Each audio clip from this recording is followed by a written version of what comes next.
aujourd'hui pour qu'il puisse nous apporter la parole et il va encore nous emmener dans la profondeur de la parole sur le thème « Il n'y a plus de condamnation ». Sans plus tarder, nous laissons la place à son serviteur, l'apôtre William Kindé, qui va encore nous apporter la parole. Amen. Amen. Merci beaucoup.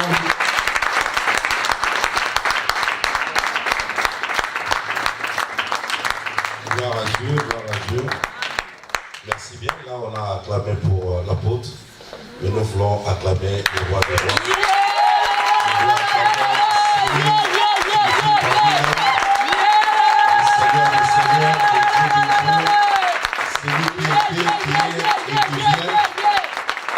Jésus est ton Seigneur, tu vas faire mieux que ton voisin.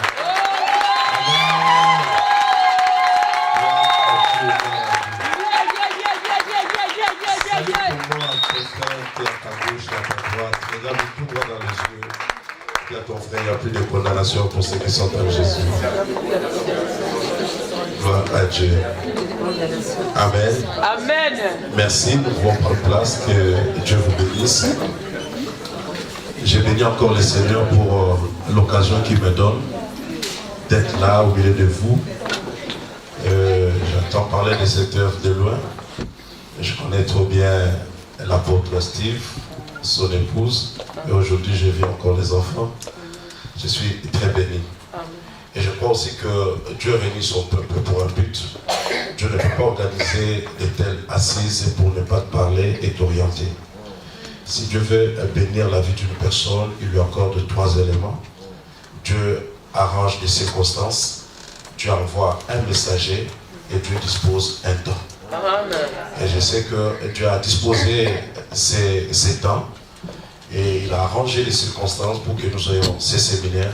C'est pour amener quelqu'un quelque part. Et je crois que je ne parlais pas de ton voisin, je disais Dieu va t'amener quelque part. Amen. Dieu a un plan pour tout un chacun de nous. Amen. Et il y a un temps fixé par Dieu. Et je crois que ça, c'est un temps fixé par Dieu. Amen. Que Dieu soit loué. J'ai été béni pendant tout ce temps que nous avions été là devant la présence de Dieu. Merci à la chorale, félicitations, une bonne musique, Maman Déborah, j'ai trop aimé.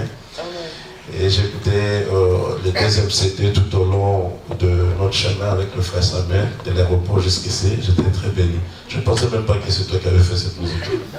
Voilà comment Dieu nous soutient. Amen. Amen. Vraiment, apôtre, merci. Merci pour la confiance, merci pour l'invitation. Et je crois que nous allons passer un bon moment devant sa présence. Amen. Amen. Amen. Nous voulons partager ensemble quelques versets. J'aimerais qu'on puisse s'élever et lire la parole, juste pour honorer la parole. Jésus est la parole. Et voyons.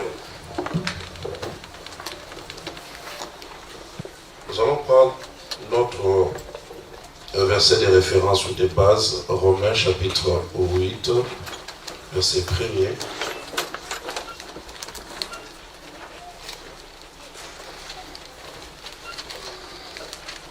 Amen. J'aimerais vraiment qu'on puisse lire ensemble.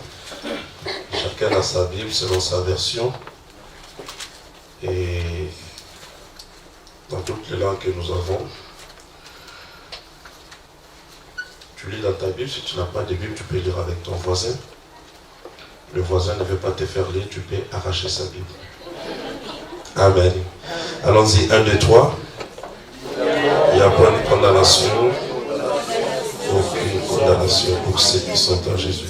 J'aimerais, ok, on s'arrête là, on rentre en arrière, chapitre 7, verset 21 jusqu'au verset 25.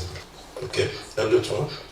Je trouve donc en moi c'est le roi, alors je peux faire le mal qui m'attache à moi, alors je confesse à la loi de Dieu, selon l'ordre intérieur. Mais je vois dans le monde d'autres lois, plus contre la loi de mon entendement, et qui me rend captif de la loi du péché qui est dans le monde. Misérable que je suis, qui me délivrera de ce corps de mort. Grâce soit rendue à Dieu par Jésus-Christ notre Seigneur. Ainsi donc, moi-même, je suis par l'entendement esclave de la loi de Dieu, et je suis par la chair esclave de la loi du péché. Amen. Nous prendrons encore Luc, chapitre 15, à partir du verset 11. Ok, 1, 2, 3. Il dit encore, un homme avait des fils. Le plus jeune dit à son père, mon père, donne-moi la part des biens qui doit me revenir. Et le père leur partagea son bien. Peu de jours après, le plus jeune fils ayant tout ramassé, partit pour un pays éloigné, où il dissipa son bien en vivant dans la débauche. Lorsqu'il tout dépensé, une grande famine survint dans le pays, et il commença à se trouver dans le besoin. Il alla se mettre au service d'un des habitants du pays, qu'il envoya dans ses champs garder les pourceaux. Il aurait bien voulu se rassasier des carouges plutôt que manger les pourceaux, mais personne ne lui en donnait. Étant rentré en lui-même, il s'est dit, combien de mercenaires chez mon père ont du pain en abondance, et moi ici, je meurs de faim. Je me lèverai, j'irai vers mon père, et je lui dirai, mon père, j'ai péché contre le ciel et contre toi. Je ne suis plus digne d'être appelé ton fils. Traite-moi comme l'un de tes mercenaires. Il s'éleva et il alla vers son père. Comme il était encore loin, son père le vit et fut ému de compassion. Il courut se jeter à son cou et le baisa. Et le fils lui dit, mon père, j'ai péché contre le ciel et contre toi. Je ne suis plus digne d'être appelé ton fils. Mais le père dit à ses serviteurs, apportez vite la plus belle robe et la revêtez. Mettez-lui un anneau au doigt et des souliers aux pieds. Amenez le veau gras et tuez-le. Mangeons et réjouissons-nous. Car mon fils que voici était mort et il est revenu à la vie. Il était perdu et il est retrouvé. Et ils commencèrent à se réjouir. Or, le fils aîné était dans le champ. Lorsqu'il revint et approcha de la maison, il entendit la musique et les danses. Il appela un de ses serviteurs et lui demanda ce que c'était. Ses serviteurs lui dit, ton frère est de retour et parce qu'il a retrouvé en bonne santé, ton père a tué le veau gras. Et il s'est mis en colère et ne voulut pas entrer. Son père sortit et le pria d'entrer. Mais il répondit à son père, voici tant d'années que je te sers sans avoir jamais transgressé tes ordres, et jamais tu m'as donné un chevreau pour que je me réjouisse avec mes amis. Et quand ton fils est arrivé, celui qui a mangé ton bien avec des prostituées, c'est pour lui que tu as tué les veaux gras. Mon enfant, lui dit le père, tu es toujours avec moi, et tout ce que j'ai est à toi.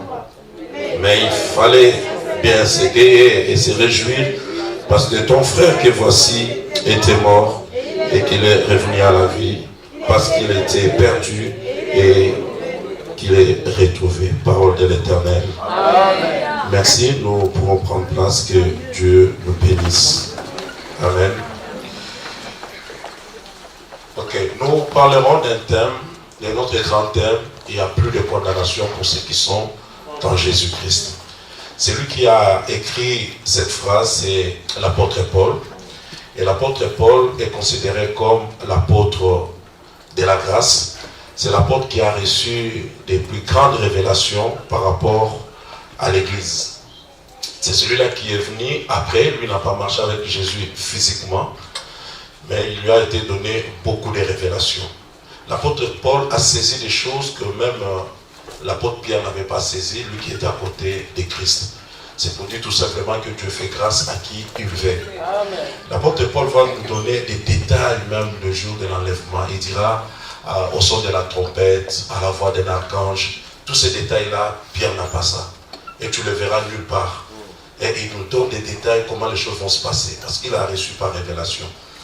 L'apôtre de la grâce, parce qu'il a compris beaucoup de choses, il a compris les deux grandes dispensations, les deux grands régimes que Dieu avait établis. vous verrez que même l'apôtre Pierre, étant déjà sous la grâce, il fonctionnait comme quelqu'un qui était sous la loi. Parce qu'en fait, par la coutume, par le système, il était vraiment imprégné dans la loi, à telle enseigne que tout son système, même si Jésus est venu inaugurer une autre saison, mais pour l'apôtre Paul, il devait mélanger et la loi et la grâce. Il y avait beaucoup de confusion. Et les disciples venaient et se retrouvaient à l'église, mais ils vivaient toujours sous la loi. Alors l'apôtre Paul commence à expliquer les choses. Vous verrez que beaucoup de gens parmi nous, ils peuvent venir à l'église, ils prient Dieu, ils sont chrétiens, mais il y a beaucoup de frustration et en eux, ils se sentent encore condamnés. Et beaucoup aussi donnent tellement des explications à leurs problèmes et difficultés. C'est sûrement à cause de ceci, à cause d'un péché, à cause de ce que tu as fait, tout. Et ce sont des conséquences de ces péchés que tu es en train de vivre. Mais ce que nous oublions très souvent, nous devons savoir que la Bible a été écrite pour notre instruction. Mais nous devons saisir quand est-ce que Dieu parle à un païen, donc quelqu'un qui n'a pas encore reçu Jésus, et quand est-ce que Dieu parle avec la personne qui vient de recevoir Jésus comme Seigneur et Sauveur. Il y a en réalité des camps.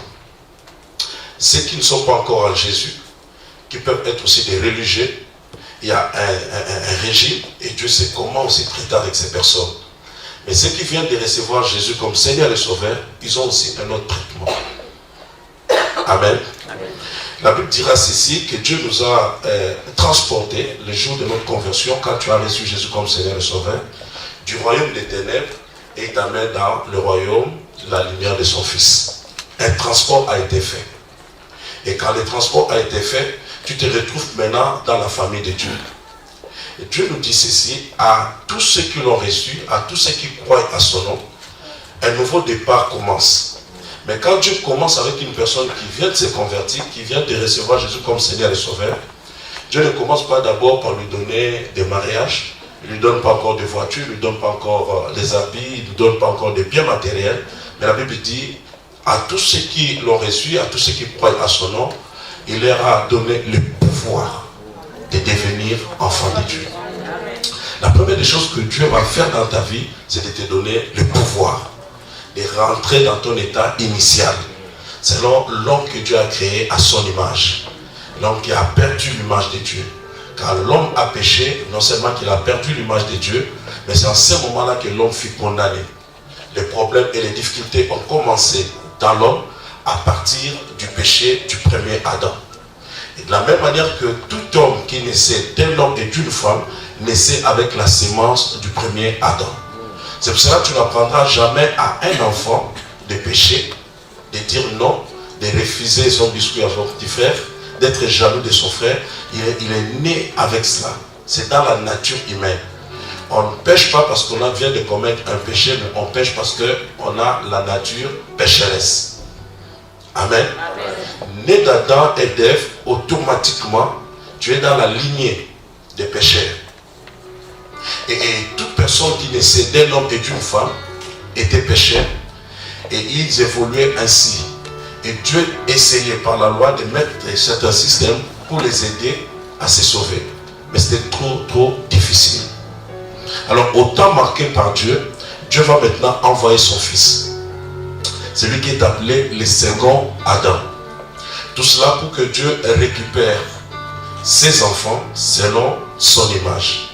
Et quand le second Adam arrive, il est établi sur la terre, par sa mort et sa résurrection, il va inaugurer encore une autre race de personnes, donc des enfants de Dieu, nés de nouveau, mais seulement parce qu'ils vont croire à l'œuvre de Jésus à la croix. Juste parce que tu as cru, tu deviens enfant de Dieu. Donc nous avons deux catégories de personnes sur la terre. Il y a des personnes qui sont nées du premier Adam. Et quand on est né du premier Adam, on est né pécheur. Alors, quand on reçoit Jésus comme Seigneur et Sauveur, on quitte le camp du premier Adam et Dieu te transporte dans le camp de son Fils. Et tu deviens maintenant un enfant de Dieu.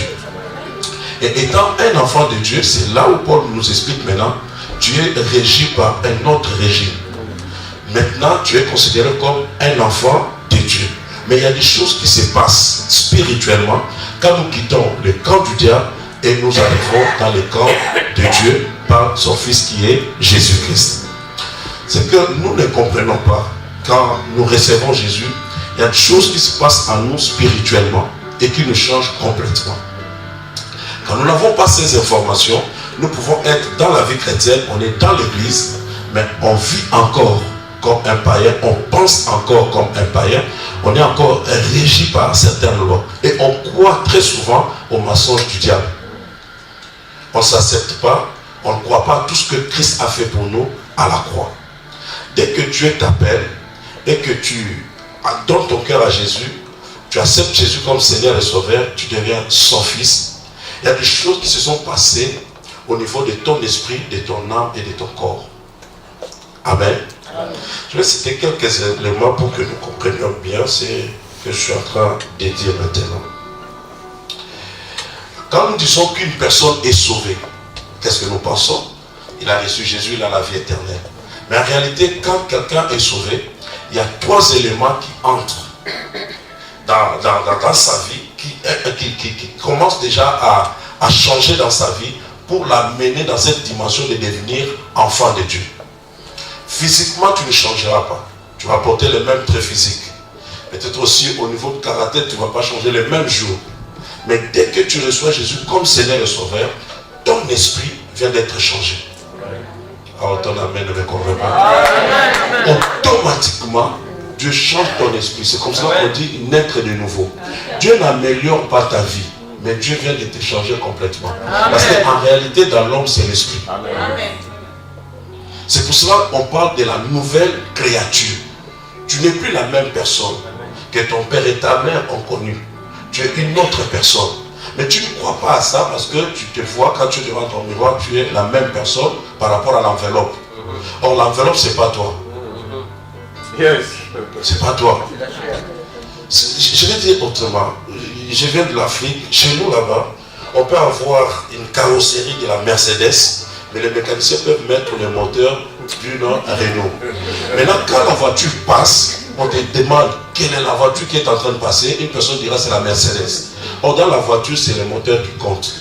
Donc, en réalité, tu resteras la même personne, mais Dieu vient de changer un moteur. Alors, ce que Dieu vient de changer en toi, c'est ton esprit. C'est pour cela que tu n'auras plus la même vitesse que tous les membres de ta famille. Oh, tu m'attends pas. Tu ne resteras plus la même personne parce qu'il y a quelque chose qu'on vient de changer en toi. Un jour, un enfant de la même famille appelé David est venu dans le champ de bataille. Il trouve que ses frères sont là, très bien formés dans l'armée pour combattre Goliath, mais ils n'arrivaient pas à combattre Goliath. Les petits s'élèvent et prennent la charge de combattre Goliath. Et le roi le connaissait. Parce que quand il est venu pour la première fois dans la maison du roi, c'était pour jouer de la harpe et aider le roi à être soulagé par rapport à des mauvais esprits qui le dérangeaient. Donc il le connaissait. Dès qu'il est entré dans la maison, dans le palais royal, on doit te présenter. Tu ne peux pas entrer comme cela. On dit c'est le fils d'Isaïe, c'est David. Il revient encore dans le champ de bataille, il pose encore la même question, c'est qui? On lui dit non, ses frères sont là, il y a Abinadab, Eliab, tout ça, ce sont ses frères qui travaillent toujours avec toi. Donc il connaissait le petit David. Quand le petit David lui demandait d'aller combattre, il le connaissait, il lui a même donné sa tenue et le petit a refusé. Mais quand tu lis la Bible, tu trouveras, maintenant quand David affronte Goliath, la Bible dit quand David maintenant courait pour affronter Goliath, le même roi s'élève et pose la question à son général. Il dit de qui il est fils. Normalement, cette question n'a pas de place parce que tu connais la personne, tu l'as déjà présentée. En fait, le roi voulait dire j'ai ses frères ici. Ils n'ont pas la même vitesse comme ces petits. S'il est le fils de son père Isaïe, il devait aussi trembler comme ses frères. Mais lui, il est différent et il pose la question de qui il est fils. Le général qui connaissait très bien David va dire mon roi, mon âme, ton âme est vivante, je ne sais pas. Or, en réalité, il sait. Parce que la question n'était plus sur le plan physique, mais la question était sur le plan spirituel. Je tiens une personne.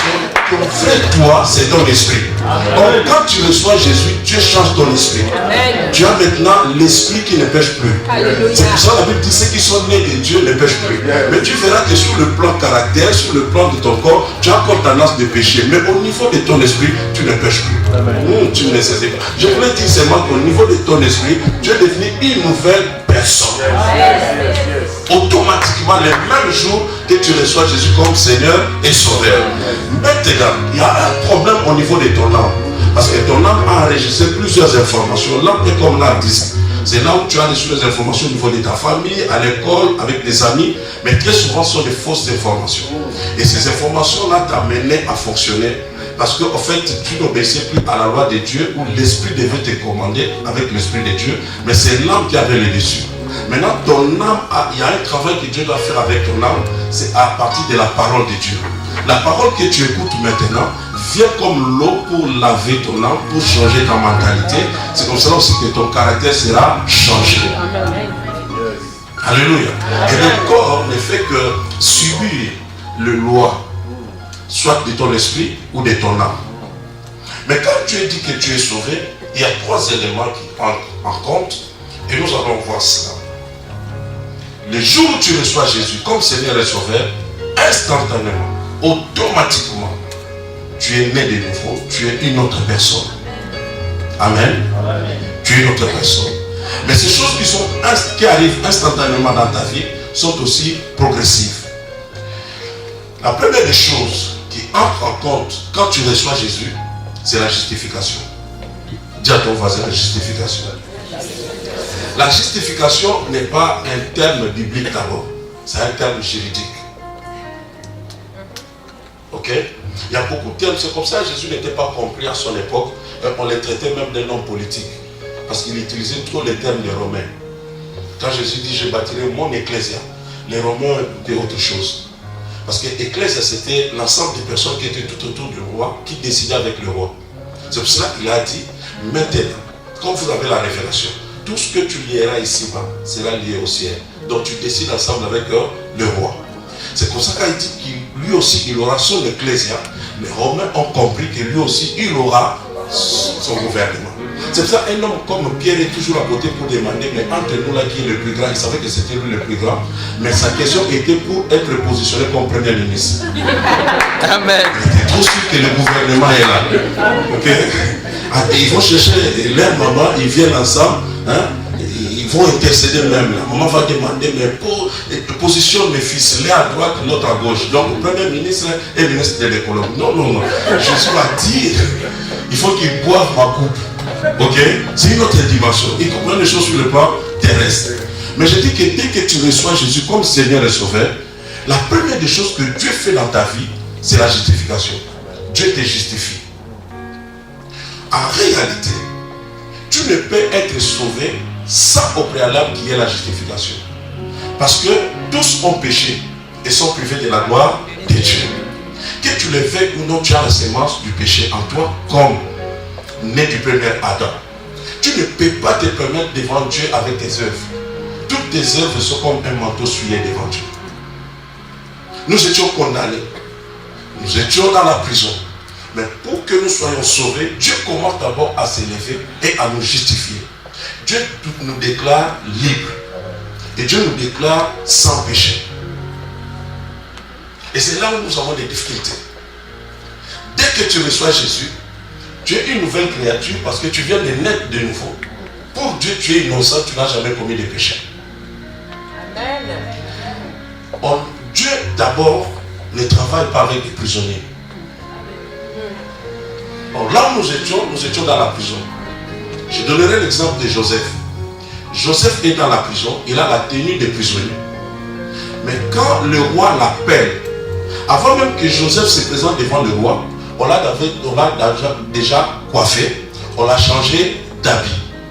Or, normalement, on ne pouvait pas coiffer Joseph. Parce que la condition était, il doit se présenter devant le roi, expliquer les rêves, et si maintenant il explique très bien les rêves, c'est alors qu'il sera acquitté. Normalement.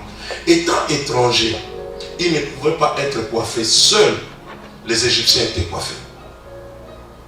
Mais on le coiffe, ok? Donc on les rend déjà un Égyptien. Avant de voir le roi, il n'a pas encore expliqué les rêves. Mais comme il doit voir le roi, il ne peut pas se présenter avec la tenue des prisonniers. Donc déjà dans la prison, on a changé, on l'a lavé, on a mis un habit de justification. Comme quoi qu'il n'est plus prisonnier. Donc quand Dieu t'appelle, automatiquement sur le plan spirituel, on te justifie d'abord. Oh, tu m'attends pas. Donc tu n'as plus de péché parce que tu ne peux pas se présenter devant lui comme péché. Donc dès que tu as l'appel de Dieu, tu devais déjà être à l'aise que sur le plan condamnation, ce que tu devais payer à cause de tes péchés, Dieu te justifie. Dieu te justifie non à cause de tes œuvres. Parce que le père de la foi n'a jamais été justifié par les œuvres. Et le père de la foi, c'est Abraham. La Bible dit quand il a cru à Dieu, Dieu l'a imputé à justice. Amen.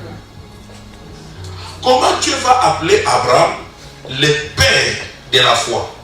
Alors qu'il y a eu aussi des personnes qui sont venues après Abraham qui ont démontré la foi. Un homme comme Élie qui appelle le feu. Un homme comme Josué qui arrête le soleil.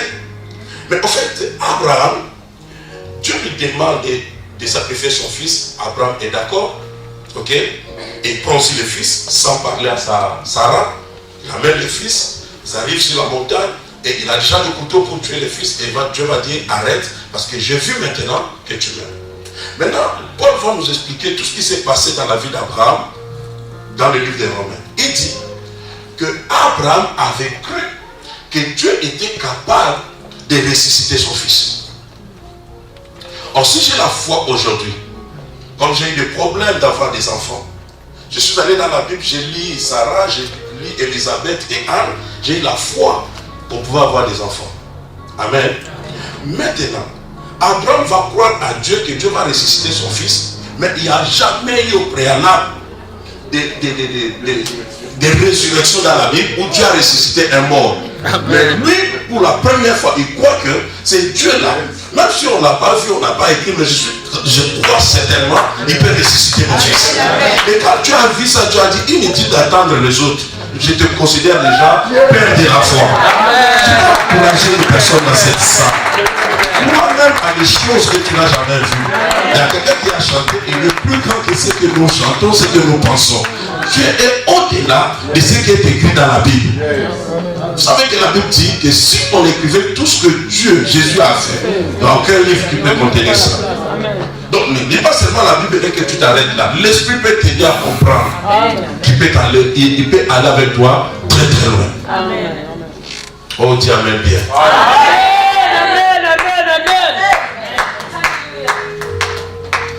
La première des choses qui se passe dans ta vie, avant que même tu prennes conscience de cela, dès qu'il y a l'appel de Dieu, le jour où tu crois que vraiment Jésus est mon Seigneur, je vais donner ma vie à Jésus, automatiquement les anges descendent, te lavent, te chantent des robes, et automatiquement tu es justifié.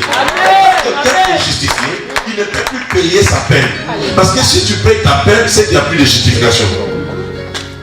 Justification veut dire acquittement. C'est une clémence. C'est un pardon. Tu ne mérites pas ça. Mais Abraham a cru. Il n'a pas posé des actes pour être considéré juste. Il n'a pas fait de bonnes œuvres. Mais il a seulement cru à Dieu. Et Dieu dit que tu es juste. Pas de péché. Maintenant, si toi aussi tu acceptes Jésus comme Seigneur et Sauveur, la première des choses que Dieu va faire dans ta vie, c'est commencer par te justifier. Amen. Il te donne une robe comme Joseph. Dieu aussi va te coiffer avant même que tu expliques le rêve. Ce qui est compliqué avec Dieu, c'est que si même il échouait, donc il n'a même pas bien expliqué le rêve, mais il est déjà coiffé et on a déjà changé de tenue. Je ne sais pas comment ça allait se passer. Est-ce qu'il allait rentrer en prison comme ça? Donc, dès que Dieu te justifie, c'est fini. Amen. Tu ne me crois pas, tu me regardes. Amen.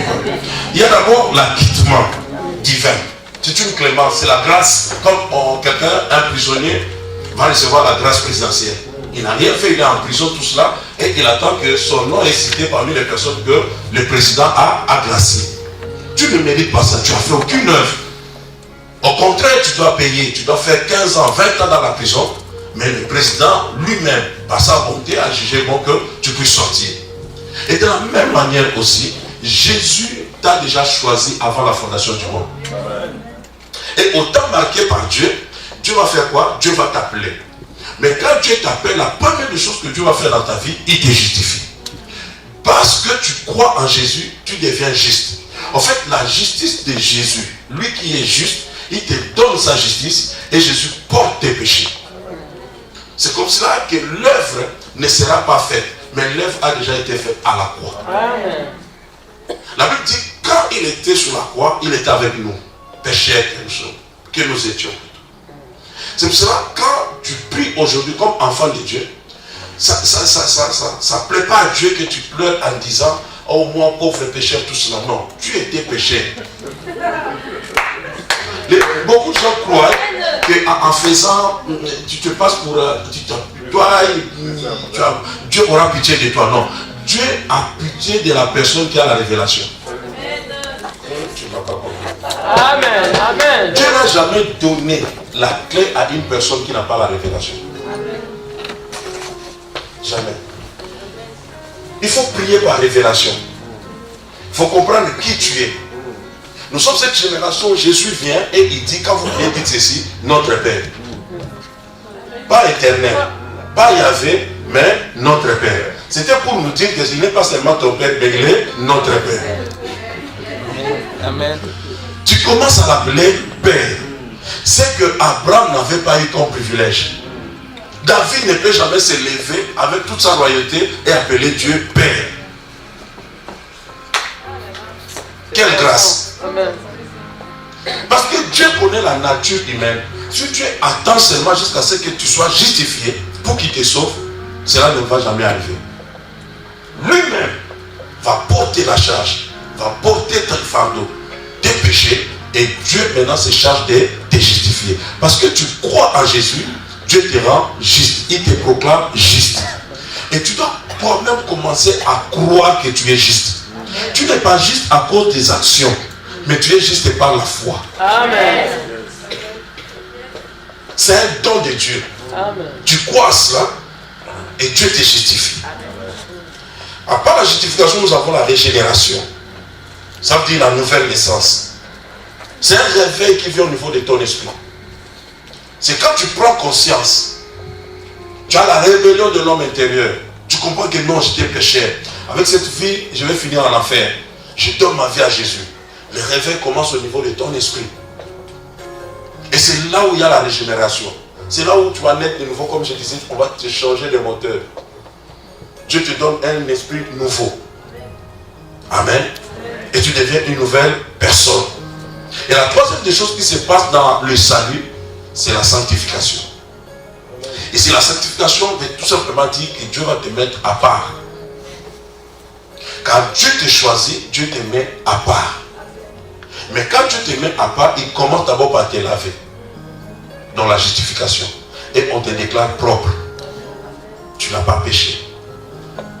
Donc si réellement parmi nous, au moins que quelqu'un n'ait pas encore donné sa vie à Jésus, mais parmi nous, nous sommes une assemblée de saints. Pas saints par les œuvres, mais saints par position. Comme Paul pouvait écrire à l'église de Corinthe pour dire, j'écris aux saints. Mais quand tu lis ce qu'il écrit aux saints, il reproche certains comportements. Donc cela n'enlève pas la sainteté, ma sainteté comme position, parce que Dieu me traite de saint. Ne pas comprendre l'évangile, tu vas souffrir pour rien. Nous avons une mentalité de faire, de souffrir pour connaître quelque chose. Or lui, il a payé pour que toi tu crois seulement et que tu bénéficies de ces choses. Il y a trop de condamnation au niveau des enfants de Dieu. Il y a tellement de doctrines, à telle enseigne qu'on mélange la loi et la grâce. Et les gens ne se retrouvent pas. Il y a trop de mélange. Alors que toi, tu es sous un autre régime. Christ a payé, je crois en Jésus et je suis juste. Il est vrai qu'il y a d'autres choses que je peux dire ici. Il y a aussi la justification progressive. Où Dieu maintenant va commencer à te reprocher certaines choses que tu dois maintenant changer. Ok? Mais déjà, par position et pour marcher avec Dieu, il faut que tu sois juste. Et après maintenant, il peut commencer à te pousser, à te dire, voilà, il y a ici, il faut arranger tout ça. Mais au départ, quand vous démarrez avec Dieu, Dieu commence d'abord par te justifier. Et toi-même, tu dois être sûr en toi que je suis d'abord juste. Parce que si tu n'es pas juste, tu ne peux pas t'approcher de Dieu.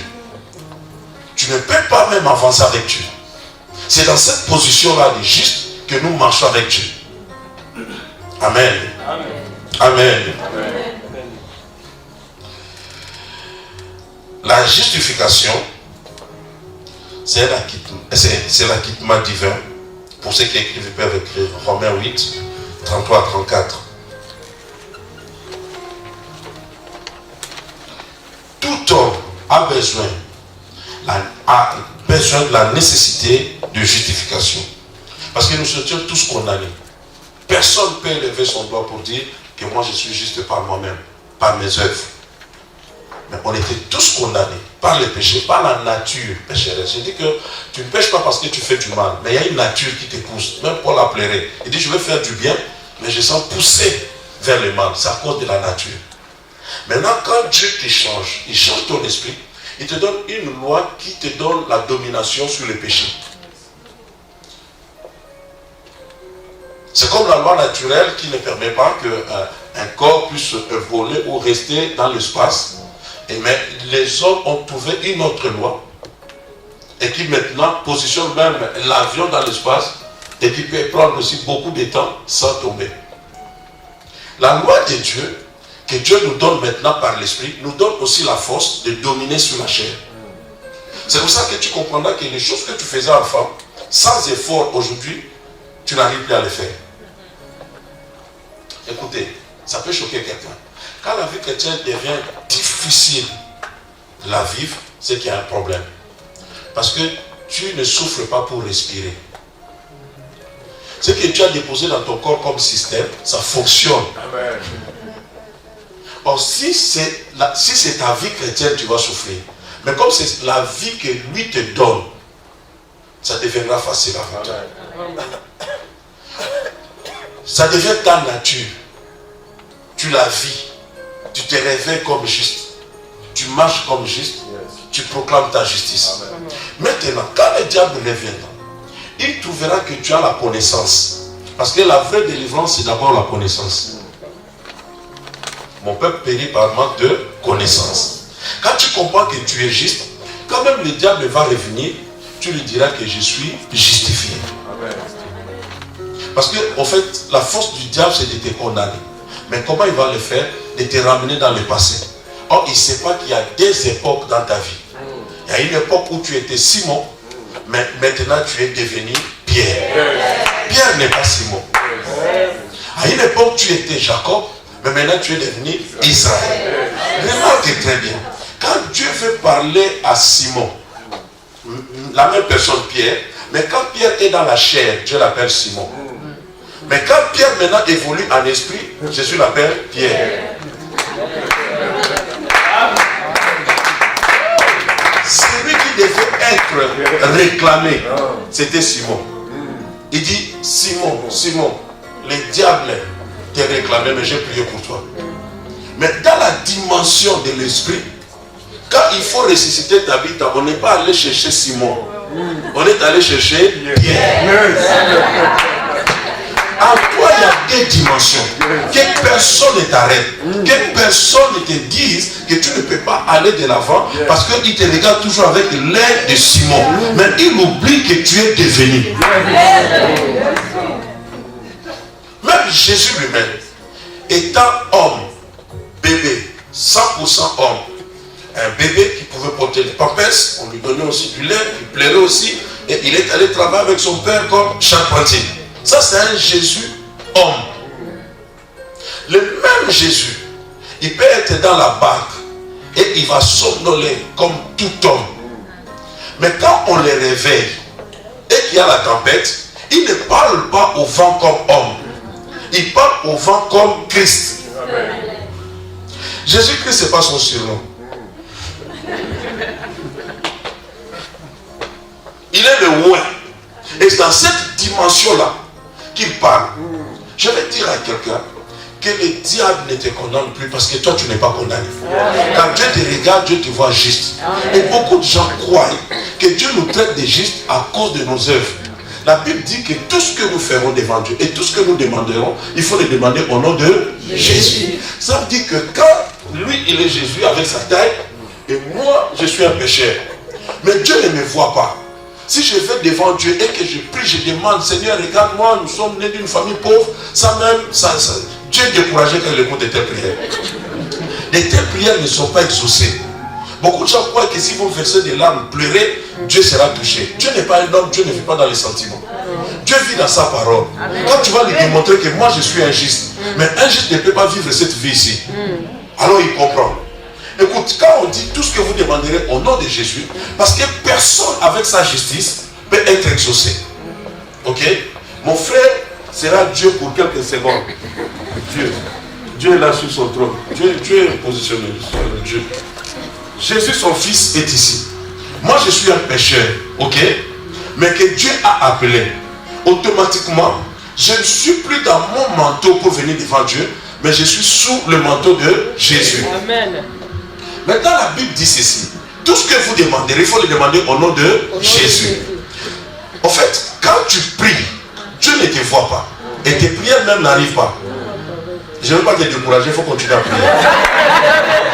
La Bible dit, nous ne savons pas prier. C'est l'Esprit qui va prendre nos prières et les présenter à Dieu. Jésus, notre avocat, est là. Maintenant, quand je prie, qu'est-ce qui se passe? Je viens maintenant sous la couverture de Jésus. En fait, l'histoire avec Jésus, c'est l'histoire de Jacob. C'est l'histoire d'Isaac avec ses enfants. Ok? Le deuxième qui va venir, il sait qu'il n'a pas de poils, mais il se met dans la peau de son grand frère. Or, notre grand frère, c'est Jésus.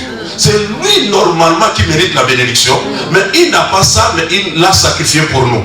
C'est pour cela que quand nous venons devant Dieu, on se cache derrière Jésus.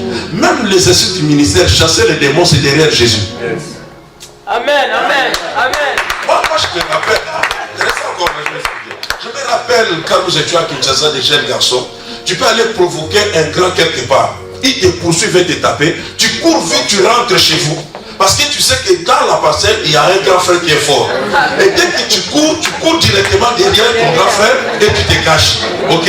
Maintenant, celui qui arrive là de l'extérieur, c'est un champion, mais il vient très en colère. Il va te taper, mais devant toi, il y a ton grand frère.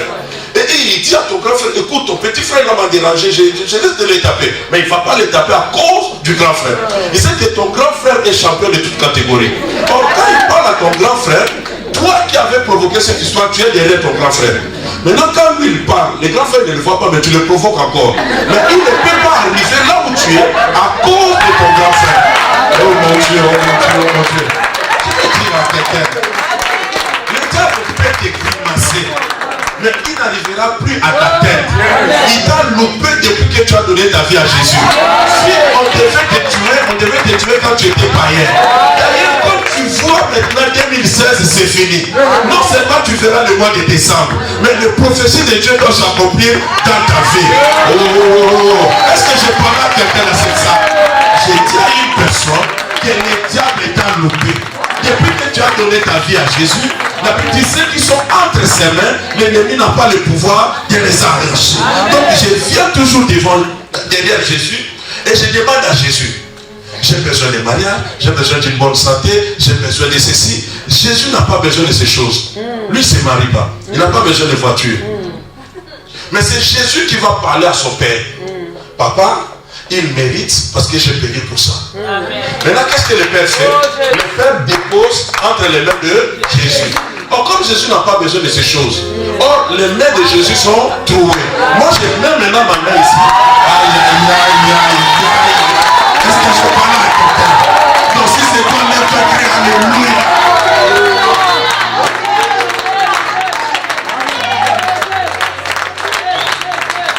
Un justifié est conscient de son identité.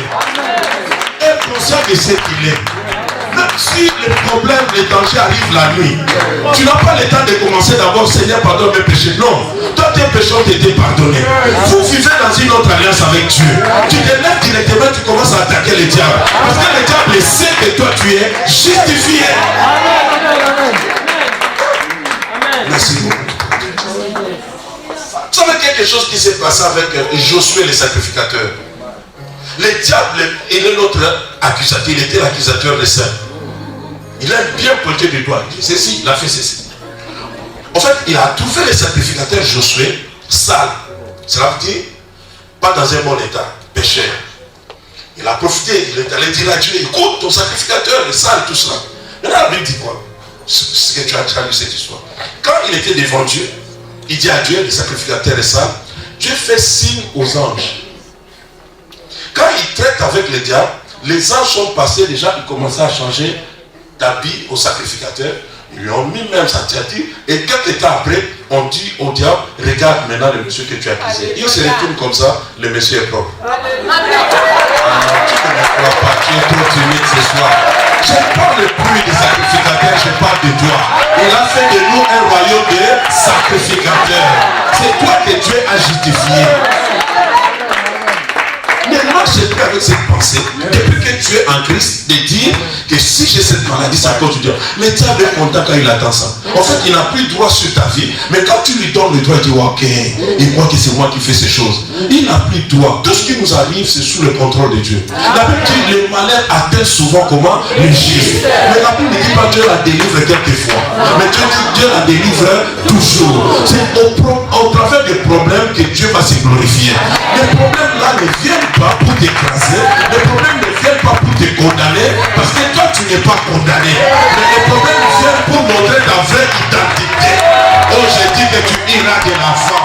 Est-ce que je parle à quelqu'un ici? D'ailleurs, quand je te regarde, tu n'es pas de la race des personnes qui doivent échouer. Pourquoi tes ennemis te font la guerre? Parce qu'ils savent que toi tu dois avancer dans la vie. Ils savent que toi tu dois réussir dans la vie. Mais toi-même tu es en train de pleurer. Toi-même tu ne crois pas que tu vas arriver. Non, je vais dire à quelqu'un, nous aurons notre télévision. Je vais te dire que tu vas avancer, mon frère. Je vais te dire que tu auras une grâce. Et si quelqu'un peut se dire yes.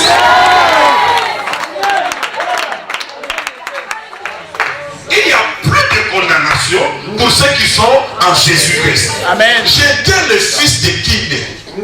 Je porte seulement son nom. Je peux porter aussi ses traits physiques. Mais ce n'est plus son sang qui coule dans mes veines. Amen. Amen. Amen. J'appartiens à notre famille, la famille de Dieu. Et j'ai une bonne information pour toi. Dans notre famille, personne n'échoue. J'avais une grande soeur. Elle s'appelait Sarah. Elle a commencé stérile. Elle a fini par enfanter. J'avais une autre grande soeur. Elle s'appelait Elisabeth. Elle a commencé stérile. Elle a fini par enfanter. J'avais une autre grande soeur. Elle s'appelait Anne. Elle a commencé stérile. Elle a fini par enfanter. Dans notre famille, on n'échoue pas. Est-ce que je parle à quelqu'un dans cette salle? Oh. Je sens une option dans mes enfants. Je dis qu'il y a quelqu'un ici qui doit croire que dans le camp de Dieu, on n'échoue pas. Quand tu es entré dans cette famille, tu n'échoueras pas. Tu es différent des autres membres de ta famille. Toi, tu réussiras. Toi, tu es l'exception de la famille. Toi, tu es l'étendue de ta famille. Toi, tu es la stèle de ta famille.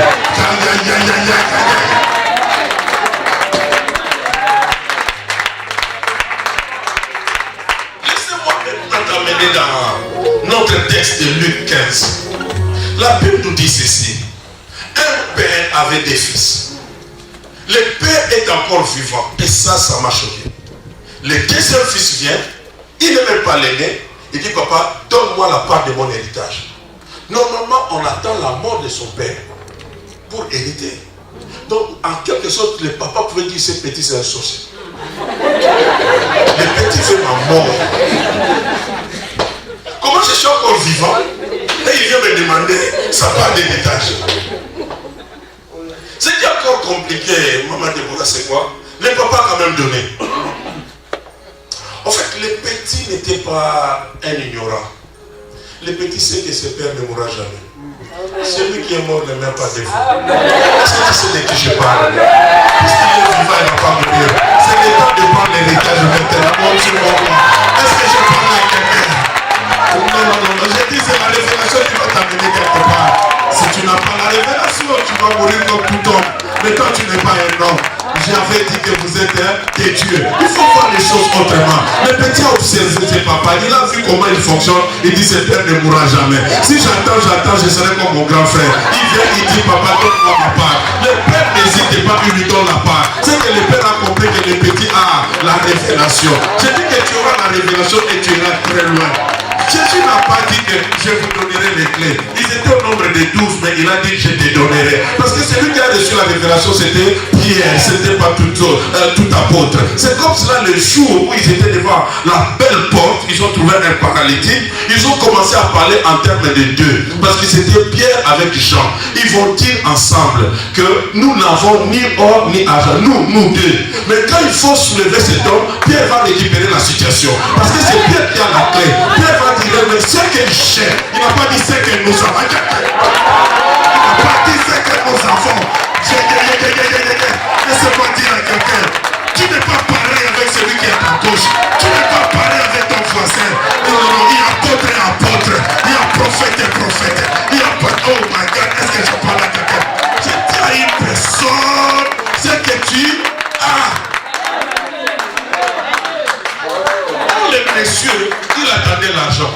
Ok?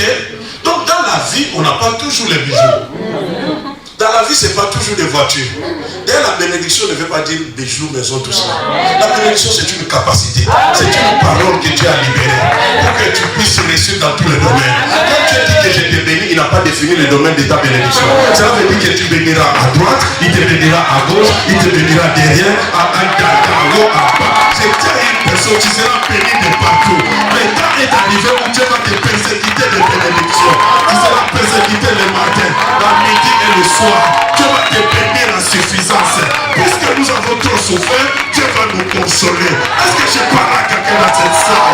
Oh, le Dieu de la Bible, le Dieu de la Bible te fera du bien. Et le temps est arrivé. 2016 ne finira pas. Est-ce que je parle à quelqu'un? Dieu va t'essuyer les larmes. Dieu va t'amener quelque part. Tu vas sourire cette année. Tu seras dans la joie. Tu vas danser cette année. Parce que tu n'es pas condamné. Tu n'es plus dans la première famille. Tu es dans la famille des champions. Tu es dans la famille des gens qui réussissent. Tu es dans la famille des personnes, même si tu n'as pas de grand diplôme comme Pierre, mais tu peux devenir responsable de l'église primitive. C'est-à-dire, parle de cela. Même s'il n'a pas étudié, il peut écrire des livres. Un Pierre et deux Pierre. Il devient écrivain. C'est ce que Jésus peut faire dans la vie d'une personne. J'ai dit qu'il t'amènera quelque part. Dis à ton voisin, je ne suis pas condamné.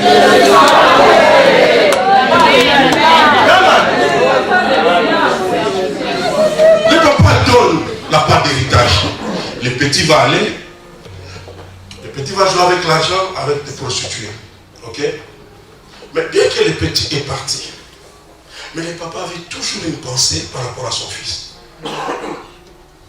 C'est pas si quelqu'un dans cette salle a laissé Dieu, ou il n'est plus en communion avec le Seigneur. Mais sache que Dieu pense toujours à toi. Amen. Depuis que tu es parti, Dieu pense à toi. Il mange, mais pense à toi. Même quand ils étaient dans la maison, les grands frères ne savaient pas que le papa avait toujours le souci du fils qui est parti. En fait, les yeux du père étaient toujours à l'extérieur.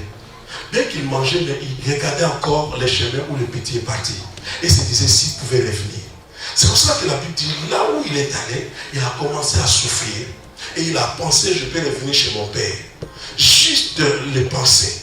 Je dis à quelqu'un, tu vas prendre la plus bonne décision de ta vie ce soir. Juste de penser de revenir dans la maison du Père. D'être encore en communion avec ton Père. Dès qu'il a pensé à cela, la Bible dit que le petit a pris les risques. Il dit, mais je ne veux pas rentrer comme fils, même comme un simple mercenaire et serviteur. Mais on n'est pas fils parce que, au fait, par rapport à une déclaration, on est fils par le sang. On est fils par une position, on est fils par une adoption. Amen. Maman, croyez-moi, même si aujourd'hui, tu as 2 mois, 3 mois, tu marches à 4 pattes, mais cela ne veut pas dire que tu es un chien. Amen. À un certain moment, on peut te confondre. Tu peux passer le même problème que ton voisin ou un païen. Alléluia. Ne vous n'êtes pas pareil. Amen. Merci Seigneur. C'est pas parce que je marche à 4 pattes aujourd'hui que tu vas me traiter de chien. C'est une personne. C'est l'identité, c'est la nature qui compte. On peut être à côté aussi des chiens. Moi aussi, je fais comme un chien, mais lui, il est un homme. Vous comprenez? Bien aimé dans le Seigneur, ton identité en Christ. C'est là où se trouve le combat. La première des choses que le diable a attaqué au premier Adam, c'est de lui faire douter de son identité. Quand il revient encore auprès du deuxième Adam, il dit, si tu es le Fils de Dieu, toujours douter de ton identité. Mais je vais te dire une chose. Après ce séminaire, tu dormiras, tu te réveilleras, je suis juste. Tu dormiras, tu te réveilleras, il n'y a pas de condamnation. Tout ce qui t'arrive, gloire à Dieu. Je bénis le Seigneur. Parce que tu sais que tu es maintenant une autre race. Tu appartiens à une autre famille. Il y a des positions dans cette famille-là. Il y a des manières de parler. Il y a des manières de se comporter. C'est comme ça que tu ne peux pas faire des choses comme tout le monde. C'est à cause de ton identité. Regardez les petits Williams, les petits, encore qui sont petits frères Henri. Sont des petits, il y a beaucoup, aujourd'hui ils sont grands, mais quand ils étaient encore trop jeunes, il y a d'autres jeunes qui prennent la drogue à gauche à droite, on n'en parle pas. Dès que le petit prince d'Angleterre a pris, on en parle partout. Parce qu'en fait, c'est sa classe. Sa classe. Ils sont petits, ils vont pleurer leur maman, ils sont en costume, ils ne pleurent pas comme tout le monde, ils se contrôlent. En Afrique, on dirait ces enfants vraiment n'ont pas pitié. Hein. Mais en réalité, ils étaient formés depuis l'enfance que vous serez des rois. Et un roi ne pleure pas devant tout le monde. J'ai dit qu'il y a une formation aussi dans ta vie. C'est comme ça que Joseph aussi ne se dévoile pas devant les Égyptiens. Il fait sortir les Égyptiens et puis il dit à ses frères, c'est moi Joseph. J'ai dit à une personne, tes problèmes ne seront pas connus par les païens.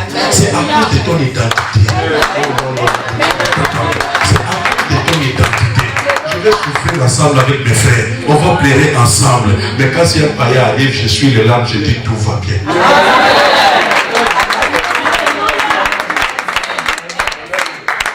Dis amen bien. Le papa regardait toujours, est-ce que ses fils vont revenir? Est-ce que ses fils vont revenir? Maintenant, écoute ce que dit la Bible. Dès que le fils s'est pointé, la Bible dit c'est le papa qui a quitté la maison, qui est sorti pour aller embrasser son fils dehors. Jésus a quitté le ciel. Il est sorti pour venir t'embrasser à Paris. Il a laissé le confort de la maison. Parce qu'il a besoin de toi. Depuis que tu es parti, il t'attend toujours. Il pense à toi. Mais il y a quelque chose qui s'est passé. Ok? Il y a un jeune frère ici. Oh, viens.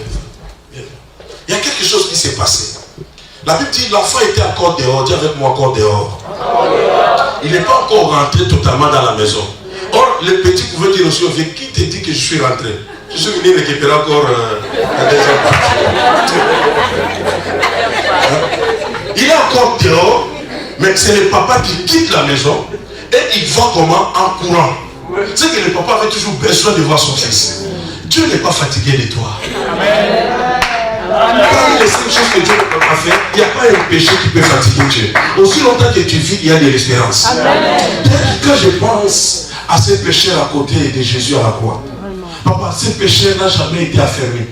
Il n'a jamais été à une réunion de prière. Il n'a jamais chanté avec nous. Il n'a vu le Seigneur avec nous.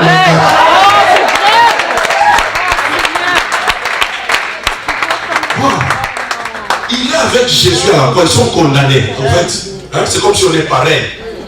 Mais ce pécheur va dire à Jésus, il dit, quand tu seras dans ton royaume. Mais qui lui dit que Jésus a un royaume alors qu'il est sale, il a le sang, il est déshabillé comme ça, mais il a vu un roi. Préfère marcher avec des personnes qui te reconnaissent dans tes problèmes. Il faut quand même que tu ailles de toi, tu vas arriver quelque part. Ne marche pas avec des flatteurs qui viennent après.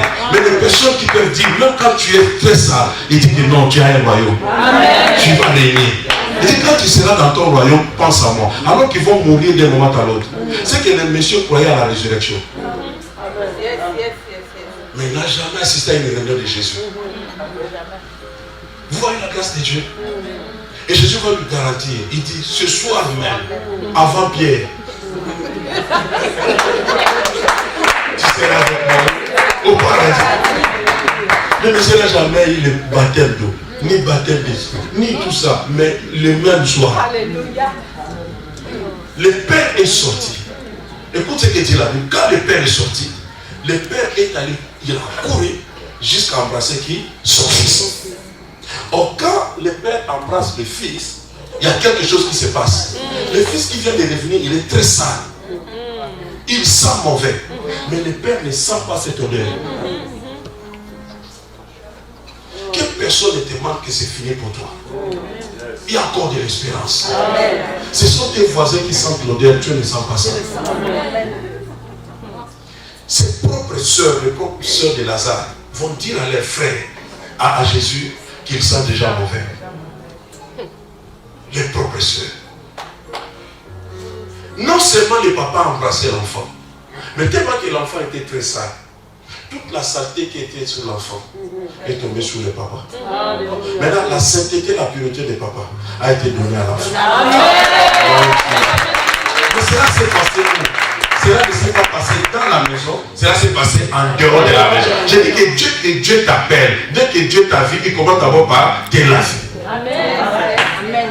Ce qui est compliqué, mon apôtre, le papa va dire au serviteur, entre vite dans la maison, apporte la robe. C'est que depuis que le petit est parti, le père avait gardé une robe.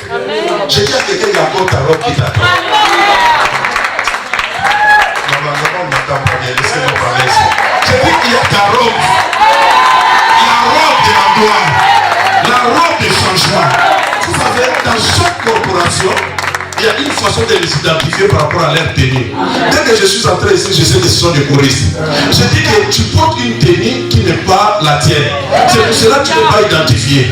Tenue de malédiction, tenue de problème. Mais Dieu va te changer de tenue. Après ce séminaire, on va te changer de robe. La robe de la gloire, la robe d'élévation, la robe de guérison, la robe de miracle. Tout le monde qui te verra, même dans ta famille, il va reconnaître que tu portes la robe. La robe n'était pas cousue sur les champs. On est allé chercher un tailleur. Non, la robe était dans la maison. Mais maman, ce qui me choque, c'est quoi? Le papa ne connaissait plus la taille de l'enfant parce qu'il a tellement maigri. Mais la robe lui convenait très bien. Dieu connaît ta taille. Est-ce que je parle de quelqu'un ici? J'ai dit, les problèmes et difficultés que tu as connus dans la vie, Dieu connaît toujours ta taille. Dieu a toujours préparé une robe. Et quand la robe va venir, la robe sera toujours sur ta taille. Ça ne va jamais dépasser. Ça ne sera même pas la robe d'une autre personne. On lui donne comment? La robe. Oh, la robe, c'est la justification. On te change des tenues. Il devient comme tout enfant de la maison. Alors qu'ils sont de la rébellion. Maintenant, le petit commence à expliquer à son père. Papa, je ne mérite pas tout cela. Réalisez très bien la Bible. Le papa n'a fait même pas attention, bien mention de ces choses. Le papa a directement donné l'ordre, il faut lui apporter quelque chose. C'est toi qui es encore là, tardé à dire, Seigneur, je suis complexé, tout ça. Non, la Bible dit ceci. La Bible dit qu'il est mort pour nous. Amen. La Bible dit qu'il est passé, mais que sûr, nous sommes guéris. Okay? Donc la guérison ne vient pas quand la maladie est là. En fait, la guérison arrive, a déjà été placée avant l'apparition de la maladie. Avant que tu pêches, il y avait déjà la solution du péché. Donc avec le péché, tu as déjà terminé avec toi. Tu as un problème là, tu as un problème.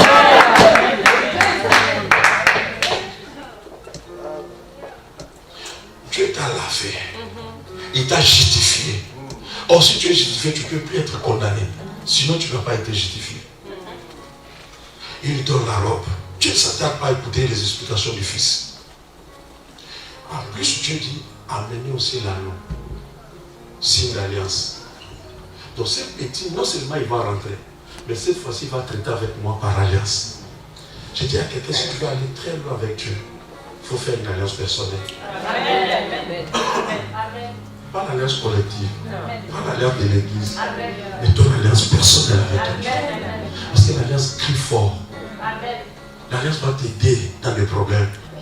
Comme Élie qui crie, Seigneur, le feu ne descend pas. Mais quand il dit, où est le Dieu d'Abraham, le Dieu d'Isaac, le Dieu de Jacob, Dieu s'est souvenu de l'alliance. L'alliance. Écoutez, on lui donne l'anneau, on lui donne des chaussures, les ailes de l'évangile. Le petit est déjà bien habillé dehors. Ok? Le petit est déjà justifié, le père l'a accepté. Mais ces choses-là ne viennent pas de l'extérieur, mais de la maison.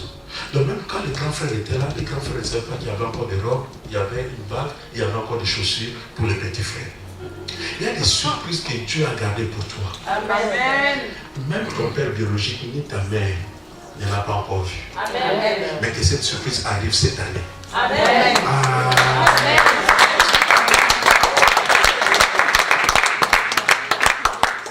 On a cherché ce qui est à toi cette année. Et on te le donne.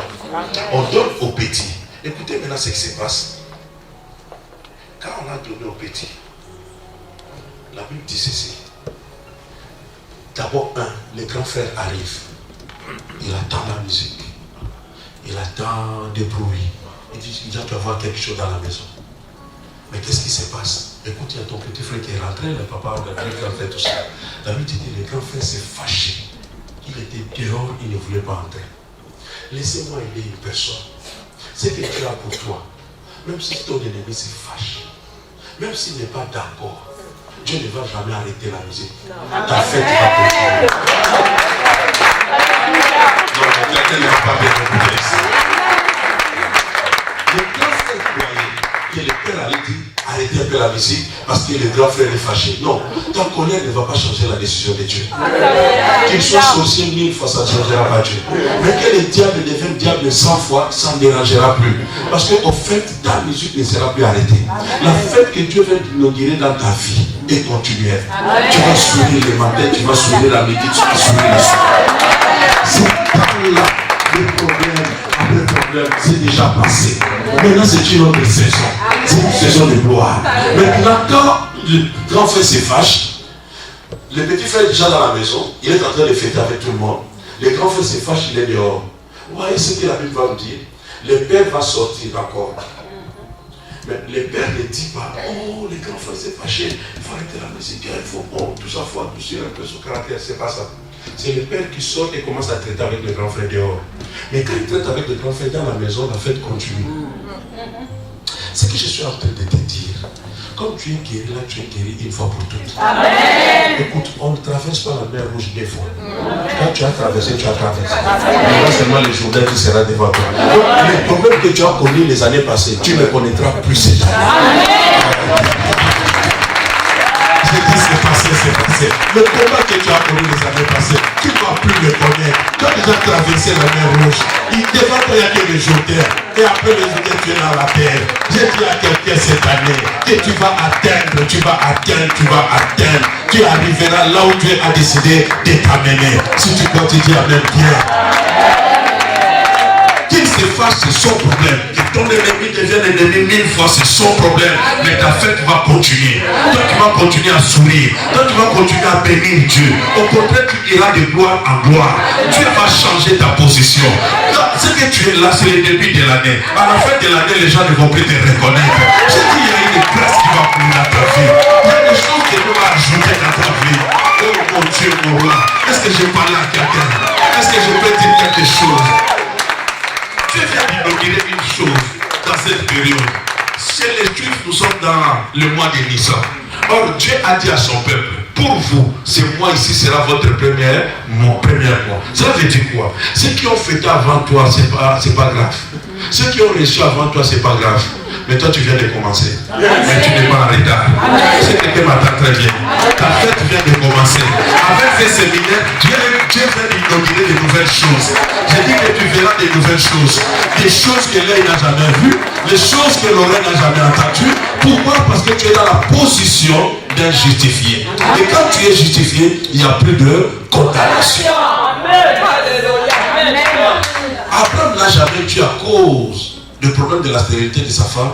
Elle est liée. On a cherché ce non. Il rendait gloire à Dieu. Tu sais, quand tu rends gloire à Dieu, tu minimises le diable. Il dit, moi je suis là, je croyais qu'on allait me reconnaître, on ne me reconnaît pas, il va lâcher. Parce que tout ce qu'il fait pour qu'il soit reconnu, il fait tout pour qu'il soit reconnu. Mais quand il est là, et toi tu ne fais pas attention, tu continues à bénir Dieu, à élever tes mains, lui-même il va lâcher. Quand Zacharie est muet, on peut amener l'apôtre loin de la tête au plan des pieds. Zacharie ne va jamais parler. Parce que ça ne vient pas du diable.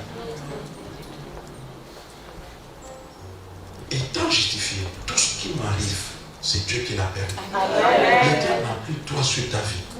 Le diable doit aller contrôler ses enfants là-bas. Toi, tu es d'une nouvelle race. Même le petit Henri, quand il va en Afghanistan en pleine guerre, il est protégé. Tu ne peux pas te laisser comme ça. Il t'a acheté à un grand prix. Écoute, on croit que le diable a le pouvoir sur tout le monde. Il va écraser tout le monde.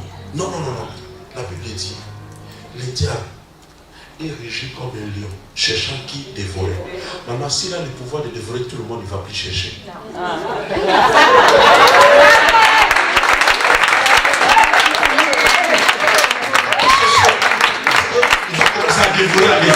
Maintenant il cherche, parce que sur toi il y a le signe de Dieu.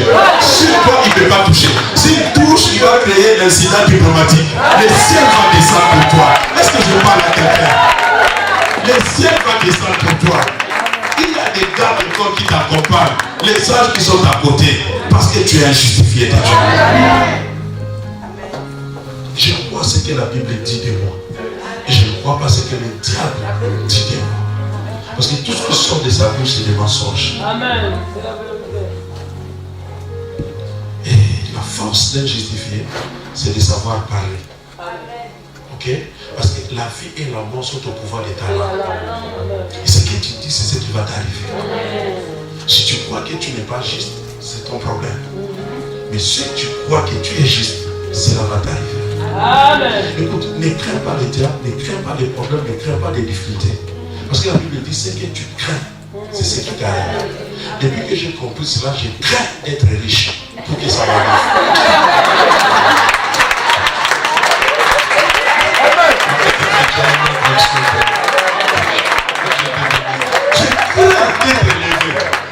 Je crains la gloire.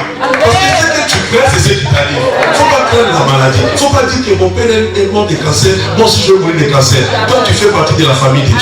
Toi tu es une autre personne. Est-ce que quelqu'un m'entend très bien? Tu n'es plus dans cette lignée-là. Toi tu ne mourras pas de la maladie qui a apporté ta mère. Amen. Ne confesse pas des choses négatives. Parle en bien. Parle comme un justifié de Dieu. Amen. Je suis béni de Dieu. Amen. Déclare que je suis la fille de Dieu. Amen. Je suis une princesse de Dieu. Je suis un prince de Dieu. Ce que tu dis, c'est ce qui t'arrive. Oh mon Dieu. Il faut savoir parler. Une maman qui laisse son fils mort à la maison. Oh, les mamans sont trop touchées, tout cela. Mais la maman sort et déclare en commençant par son mari. La femme qui tout va bien, alors que la maman vient de laisser un enfant mort. Si le papa entrait à la maison et trouvait son fils mort, il a dit cette sorcière. Vous comprenez ça? Comment elle peut sortir et me dire tout va bien alors que l'enfant est mort? Donc c'est elle qui vient de faire ça. Vous comprenez pas ça? Mais c'est la confession positive. En fait, le problème c'est quoi? La maman n'avait pas d'enfant. La maman aussi n'avait pas cherché d'enfant. C'est Dieu qui est venu dans sa maison pour lui donner l'enfant. Or, la maman sait que tout ce qui vient de Dieu ne meurt jamais. Si ce ministère vient de Dieu, que tu montres où tu descends, cela ne va jamais partir. Oh, est-ce que je parle à quelqu'un? La semence qui est en toi ne vient pas de ton père, mais vient d'en haut. Puisque ça vient de Dieu, ça ne partira jamais. Les gens attendent que tu sois trop bas, tu ne seras jamais bas. Dieu te fera te monter, il va te lever. Parce que la semence vient d'en haut. S'il y a des personnes qui viennent d'en haut, qui me donnent un amen bien.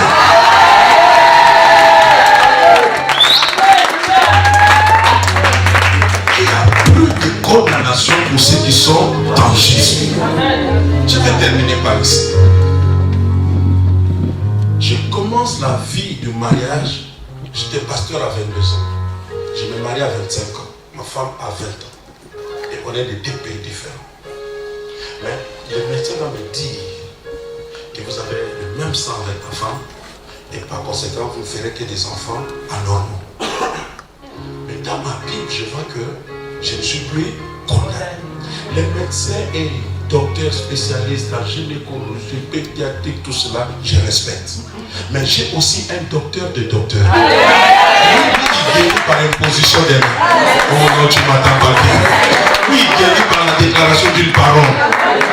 Je suis allé consulter ces médecins. Nous étions très jeunes, papa. Pas d'expérience. Et Jésus m'a donné le coup d'envoi. Il a dit, si vous me cherchez de tout votre cœur, vos femmes ne resteront jamais stériles. Il dit, tout ce que vous demanderez en priant, croyez que vous l'avez reçu, vous le verrez. Et si Dieu sur la tête s'accorde pour demander une chose, Dieu le fera. Je demande à ma femme, chérie, tu crois ou chérie, je crois. On se tient les mains, récaboché.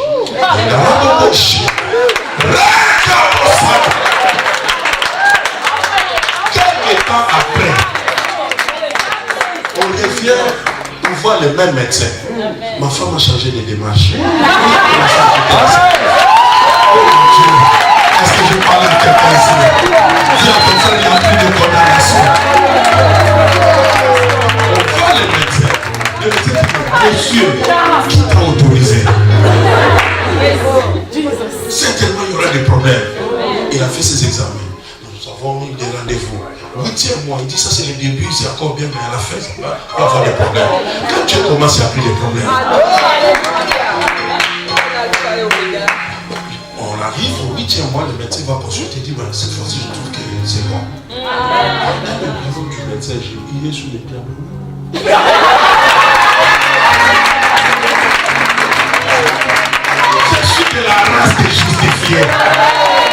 Je suis un enfant de Dieu. Dieu a dit que je suis Dieu. Ce que je dis, c'est ce qui va arriver. Je ne porte plus le sang de ma famille biologique. J'ai le sang de l'agneau. Le sang qui crie mieux que le sang d'Abel. Le sang qui justifie. Oh! Papa, neuvièmement, l'enfant va sortir. On regarde l'enfant comme ça, en bonne santé. Je lui donne le nom de Eben Ezer. Jusqu'ici, Dieu nous a secourus. Au lieu de s'arrêter là, le médecin va nous appeler, ma sœur Esther. Tu as fait un grand travail pour que je sois là. Je vais te bénir demain. Écoute, le médecin va nous dire ceci. Écoute, messieurs, n'essaye pas pour la prochaine fois. Ça, c'est un hasard. On dit, n'essaye pas pour maman. Mon Dieu, ne fais pas d'hasard. Quand il fait une chose, il fera la deuxième. S'il fait la deuxième, il fera la troisième. Je parle à quelqu'un. Il faut que tu as commencé dans ta vie. Dieu va terminer cela. Oh, oh, oh. Ça aurait été un problème si Dieu n'avait rien commencé dans ta vie. Mais comme il a commencé, Dieu va terminer. Le médecin nous lance un défi. Il dit, n'essayez pas pour la prochaine fois. Si le médecin n'avait pas lancé le défi, on allait attendre 2 ans. Mais comme il y avait un défi, 1 année après, ma femme change encore. Parce que, en réalité, je n'ai pas vu un verset chapitre 10 fois dans 2 ans. Et la Bible dit, rachetons l'État. Jésus revient bientôt. Aussi quelqu'un m'a dit, amen bien.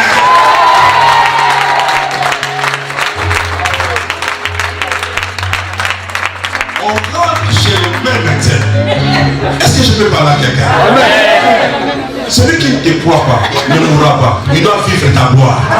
Je dis que tu ne quitteras pas Paris. Jusqu'à ce que ta gloire sera. Nous rentrons chez le même médecin. Le médecin dit, bien sûr, encore. Oh mon Dieu, c'est un Dieu d'encore.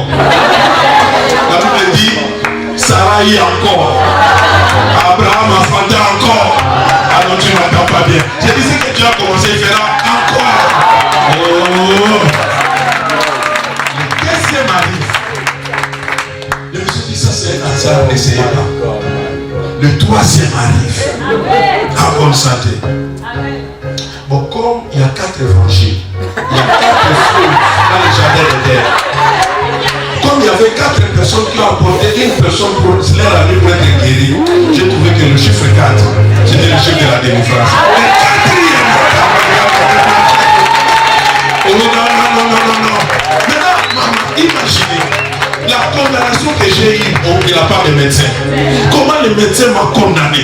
Si j'avais accepté ça comme un homme normal, je serais toujours là derrière le médecin. Prends ces médicaments, ce contrôle. Mais je suis rentré dans mon identité spirituelle.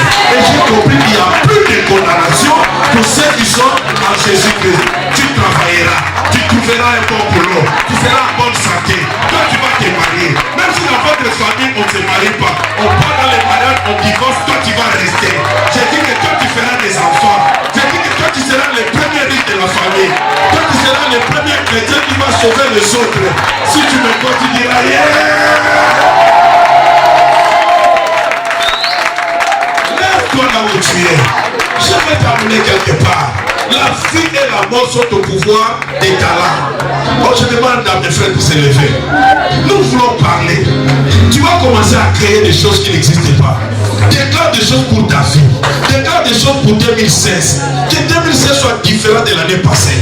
Parce que tu comprends que toi tu es justifié de Dieu. Et en toi il n'y a plus de condamnation.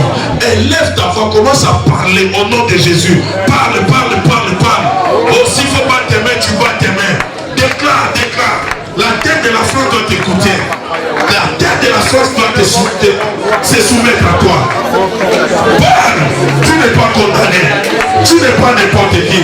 Tu ne finiras pas comme tout homme de ta famille, toute personne de ta famille. Toi tu es de la race de Dieu. Toi tu es sauvé. Toi tu es béni. Tu ne mourras pas de cancer. Tu ne mourras pas de tumeurs. Tu ne mourras pas de maladies compliquées. Toi tu es justifié de Dieu. Toi tu es justifié de Dieu. Bénis Dieu pour cette situation. Bénis Dieu pour ce qu'il est. Bénis Dieu pour ce qu'il a fait dans ta vie. Bénis Dieu pour l'œuvre de la croix. Bénis Dieu pour l'œuvre de la croix.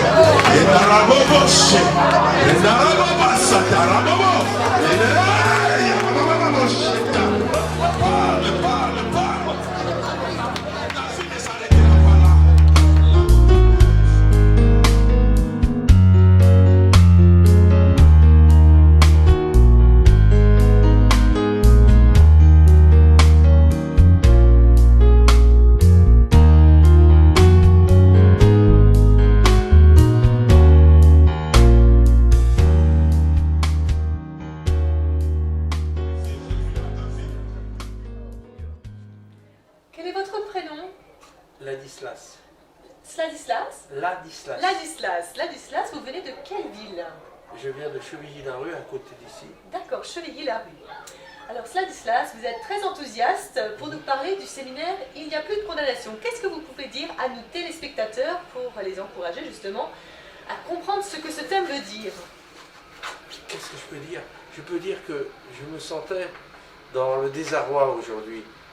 Et j'ai vu un petit papier dans ma rue, et j'ai ramassé ce petit papier, et il m'invitait dans cette église.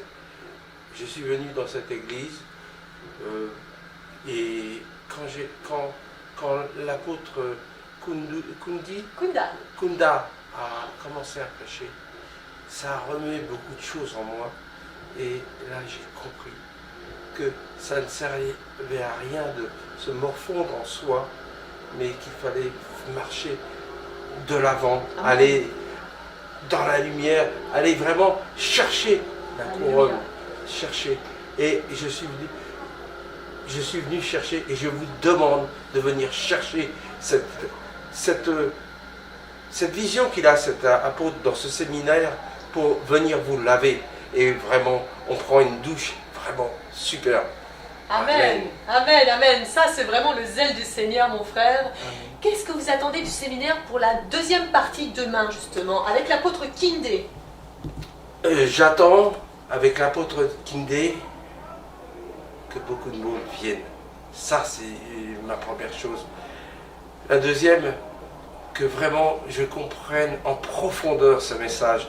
Que maintenant, à chaque pas que je ferai dans ma vie, je sache que je marche dans la victoire et que je ne suis plus en régression, je ne suis plus tremblant, je ne suis plus dans mes troubles. Que vraiment cette parole soit gravée dans mon cœur, que je puisse marcher vraiment dans la lumière. Amen. Amen. Mon frère, vous êtes justifié en Christ. Amen.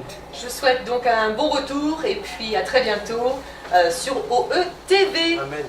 Apôtre Kindé, merci beaucoup pour votre présence au séminaire « Il n'y a plus de condamnation ». Nous avons tous été libérés puissamment par le message que Christ vous a mis à cœur. Pouvez-vous nous en dire plus pour les téléspectateurs qui n'ont pas assisté à la première partie de ce séminaire, apôtre? Merci bien. J'aimerais bien encourager toute personne, enfant de Dieu ou tout curieux qui est là devant sa télévision en train de suivre cette émission, de dire tout simplement que Christ est venu dans le monde pour nous amener la paix véritable et la vie éternelle. Et en cela, il a payé un prix pour que tu ne sois plus condamné. De nature, tu as été condamné comme un homme pécheur, né du premier Adam. Mais il y a une bonne nouvelle, il y a un second Adam qui est venu, qui a apporté la nature de Dieu. Et aujourd'hui, si tu crois en lui, sans effort, sans poser des œuvres, Dieu te considère comme un juste. Et en cela, tu es justifié et il n'y a plus de condamnation dans ta vie. Donc, quelle que soit la condamnation qui régnait sur ta famille, la condamnation qui régnait par rapport à un lieu où tu te retrouves, mais avec Jésus, il n'y a plus de condamnation. C'est la bonne nouvelle. Tu vis dans la liberté de Dieu et Dieu te fera sortir de toute condamnation. Quelle joie, quelle liberté. Et l'essentiel, c'est d'être conscient de ton état comme un justifié de Dieu. Vraiment que Dieu te soutienne, toi qui nous suis. Et quoi, si tu donnes ton cœur à Jésus, tu feras partie de ces clubs-là, de ce groupe-là, des personnes qui ont la sémence de Dieu et qui ne sont plus condamnées. Alléluia, vraiment. Merci apôtre pour votre exhortation. Merci, je vous dis donc rendez-vous demain pour la seconde partie du séminaire. Il n'y a plus de condamnation pour tous ceux qui sont en Jésus Christ. Amen. Amen.